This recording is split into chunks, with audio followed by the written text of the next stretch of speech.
I'm just recording this particular part, right? So, Dust of Snow, it's a poem which is written by Robert Lee Frost. Is a very simple and a short poem, you can say. So, why? Because it carries with uh, very small stanza, right? Two stanza, even you can say that, right?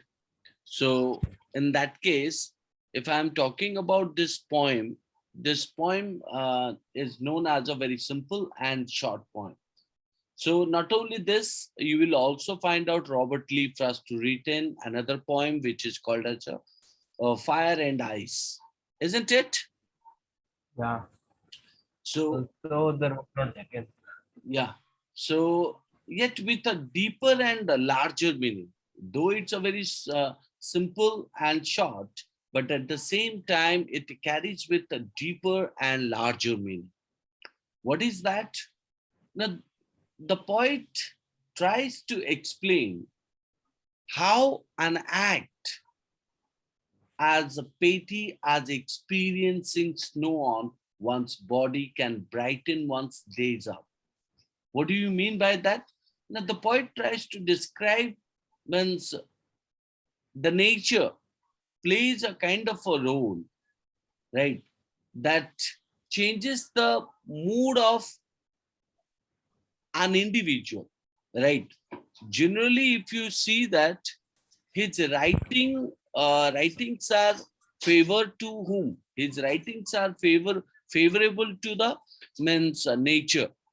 If you read Fire and Ice, if you read Dust of Snow, if you read Stopping by the Woods on a Snowy Evening, or if you read The Road Not Taken. So in all these means poems, his main view is referred to the nature. Uh, but in this particular poem, the poet also represents nature. The poet explains means that how nature plays an act, right? So that changes the mood of each, right? So if you look into that, the message of the poem is put into words by Robert Lee Frost. That what? Now, always a larger in significance, a little thing touches a larger thing, right? That is what he tries to means put into words by stating that means always a larger importance or significance, a little things touches a larger things. How? Now, the things which we feel like is the thing that we feel like what is not matter to us or not important to us, but at the same time, means those of the things are clearly playing very important role in our life. So, Dust of Snow is that. So, where the poet Robert Lee Frost throws light upon the unimaginable healing power of nature. Unimaginable means what? Something which you never imagined, incredible. And that actually healing power. Healing power means that resolve or give you the calmness, give you the happiness, right? So, and those of the things that you will find out from the nature. Even the small things that present in the nature, they give you the happiness.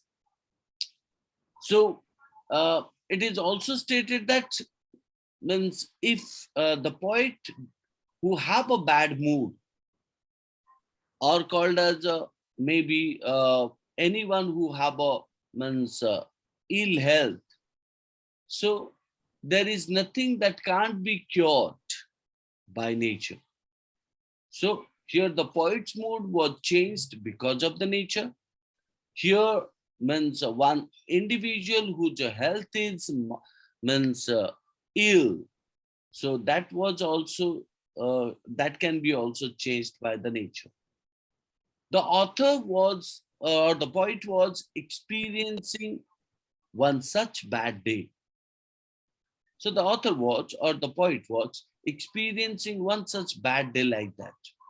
So he felt like that what? Uh,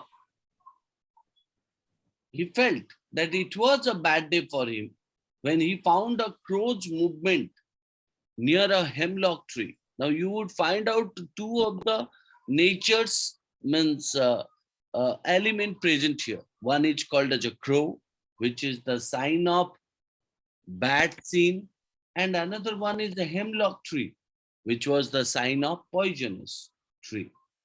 So the poet stated that it was a bad day for him when a crow's movement near a hemlock tree.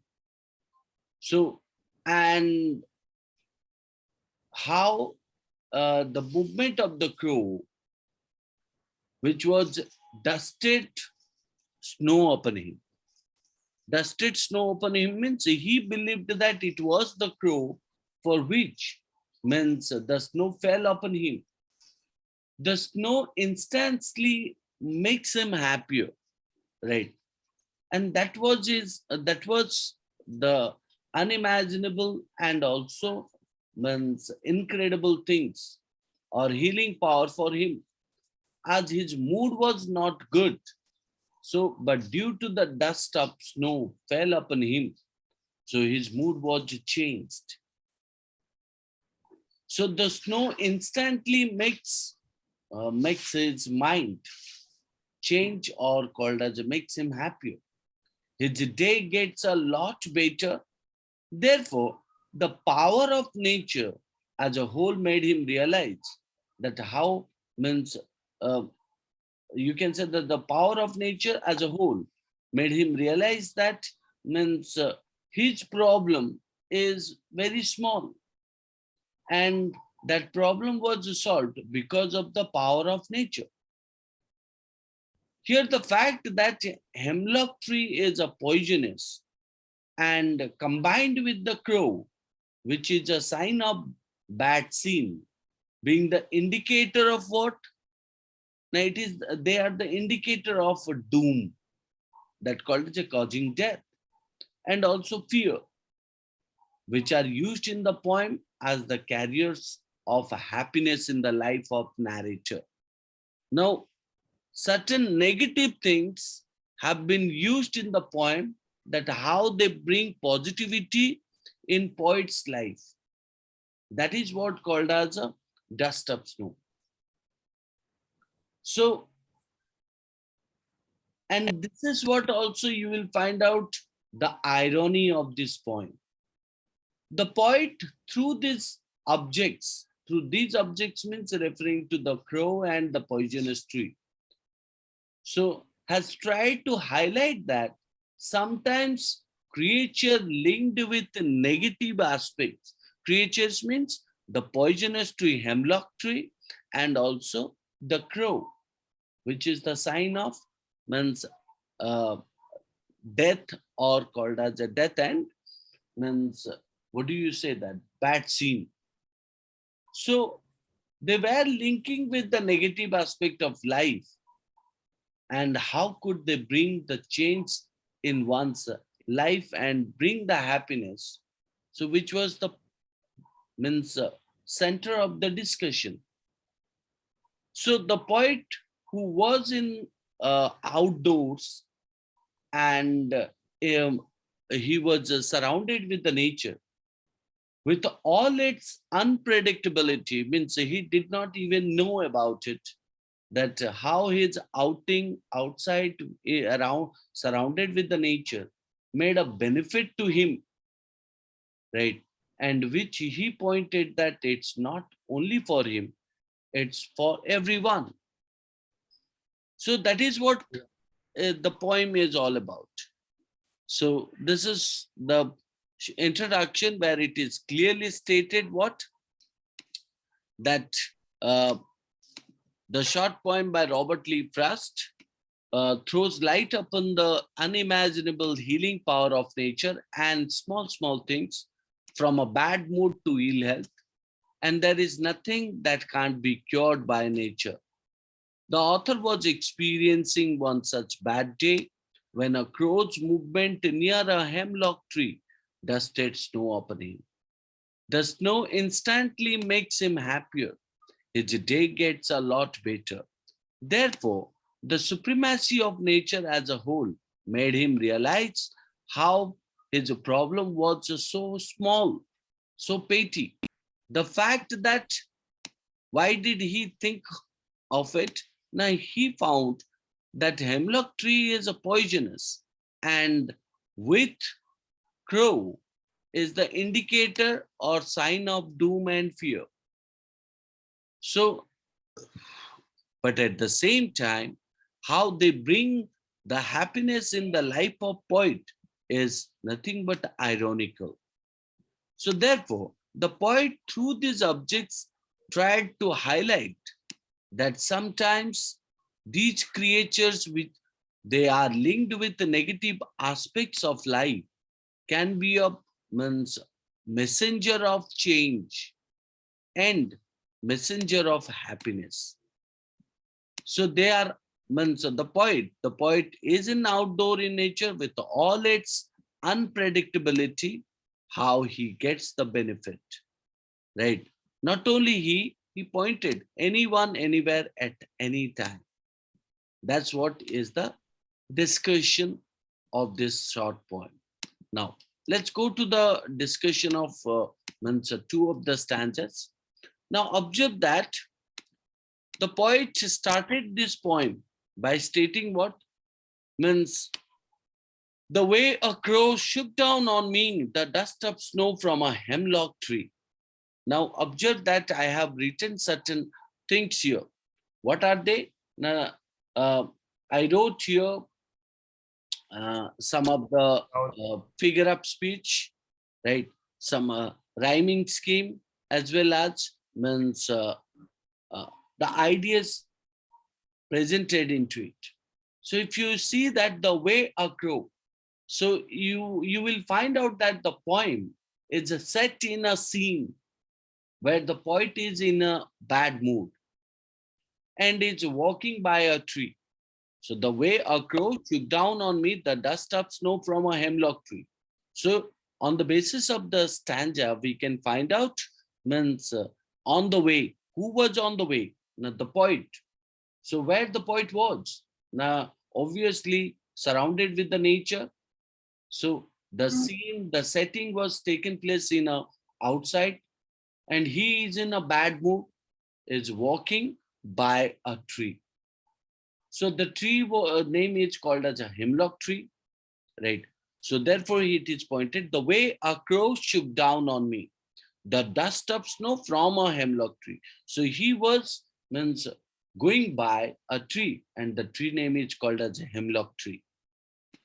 So he pointed that it is a poisonous tree. Hemlock tree is a what? And it is nothing but a sign of the poison, right? So as he passes by, so at the same time, what happened? A crow, right? A crow happens to throw some snow dust on him. So shook down on me. Shook down on me means the dust of snow. What did he shake down on the poet? Now that's called as a dust, dust of snow. So whether it falls on his head or shoulder is unknown, as there is no specific mentioned in the poem.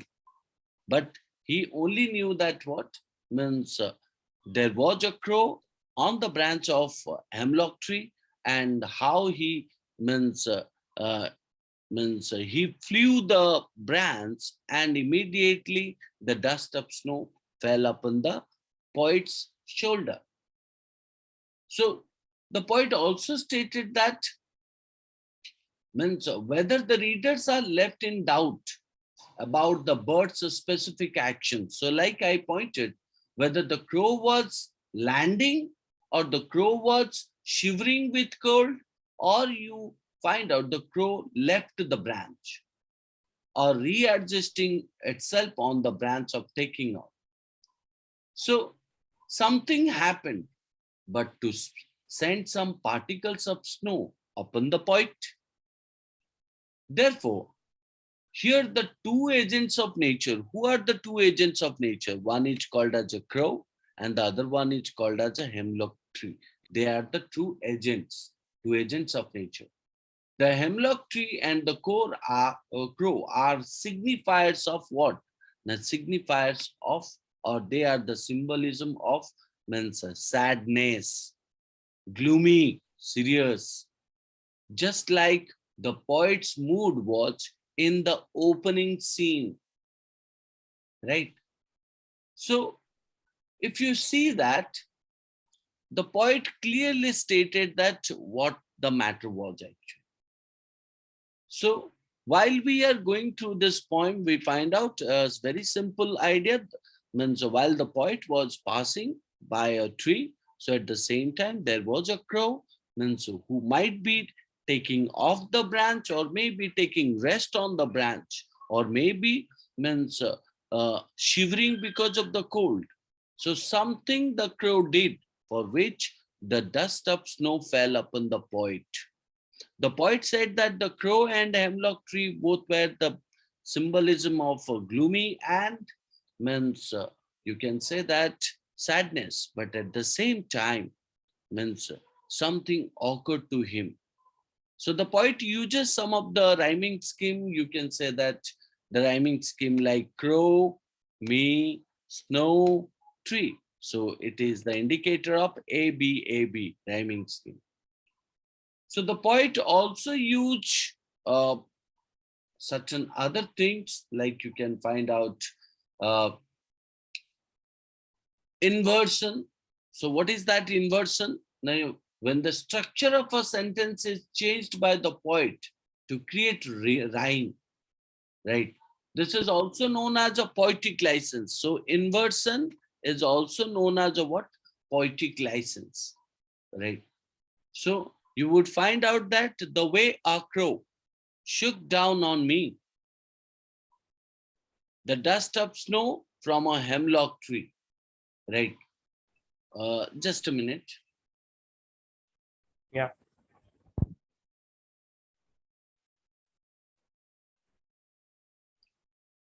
Hello. uh, कहाँ लगी phone? घरे? हाँ हाँ.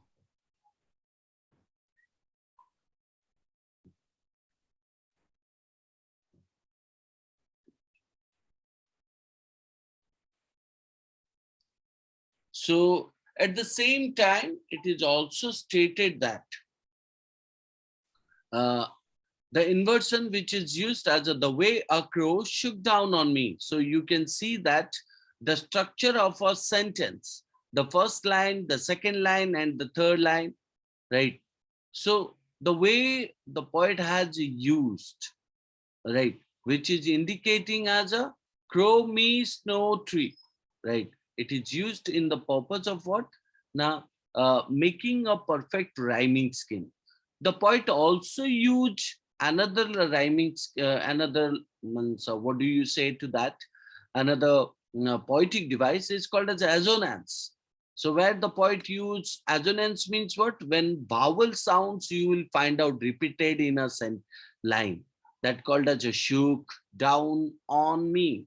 So this is something called as a, means O sound is a prominent. So therefore it is called as an assonance. Even we also find out means enjambment. What is that enjambment? Now enjambment means called as a, means when the line continues, when the line continues without any punctuation mark, right, in the next punctuation marks in the next line. So that is called as an enjambment, right? So these are the certain, means you will find out certain uh, figure of speech that we find out in the first stanza. And this is what it explained. Am I clear? Yes, sir. Okay. So coming to the next one. So the next one, what is it stated? Has given my heart a change of mood and saved some part of a day I had ruled, right? So has given my heart a change of mood, right? So if I am talking about that, here you would find out that what of a day I had rude. Rude is called as a held in regret. The meaning of rude is called as a held in regret. So regret means what? Means pachstana, right? That is what regret you can say. So the poet stated that has given my heart a change of mood and saved some part of a day I had rude. Means for some reason unknown, the author was having a means a bad day or terrible day, right? So it has not been given in the poem, but at the same time, through the second stanza, we draw that a change of mood. It means change of mood is a clear indication of what? Now from the bad mood to the good mood, right? So the author was having a bad mood, but the falling of the snow has given his heart. Falling of the snow means on his head or maybe shoulder. So changed his mood instantly. So and he believed that he believed that means he had already spent his day in a bad mood, but the rest of it was saved by the crow and the hemlock tree. So that's what he pointed. Has given my heart a change of mood. Now, what has given his heart a change of mood? Now, the dust of snow, which was fallen because of the region of the poisonous tree and hemlock tree and the crow. So he pointed that means somehow means his bad mood took some part of his day, but the rest part was saved. Rest part was saved. So rest part was saved by the crow and the hemlock tree. So and that is why and saved some part of a day I had ruled. So he said that what now because of some part was left, right? He also felt or he regretted that why did he lose other part of the day, right? So and that's why the poet also stated that hemlock tree and crow, they're used for the negative references, but the poet used them beautifully to describe the inauspicious things, right? Can bring joy. So these negative, inauspicious things can bring happiness too. And one must not take things for granted and should be open and accept whichever way the nature chooses to bless us. So it means things present in nature, right, cannot be called as a curse. So they are always to bless us in any or all the senses. So here also we find out some of the rhyming scheme, like you can find out has, heart, has had, saved, some, right? Now these are the letters which are means written in a red color, right? Are the clear sign of alliteration. Alliteration means that's called as a repetition of the same sound, right? Alliteration. We also find out enjambment in this because you can see there is no comma, no full stop in the midst of the means line. It continues, right? It ends with the end of it. The rhyming scheme which is used here is called as a heart, mood, part, root. So CD, CD. Okay. This is what the poem is all about. I hope I cleared all the ideas about this poem. Understood? Understood? Yes, sir. Louder. Yeah, sir, everything audible properly. Yeah. So fine, guys. We'll meet in the next class. Till then, bye-bye. Thank you. Isaac. Mm.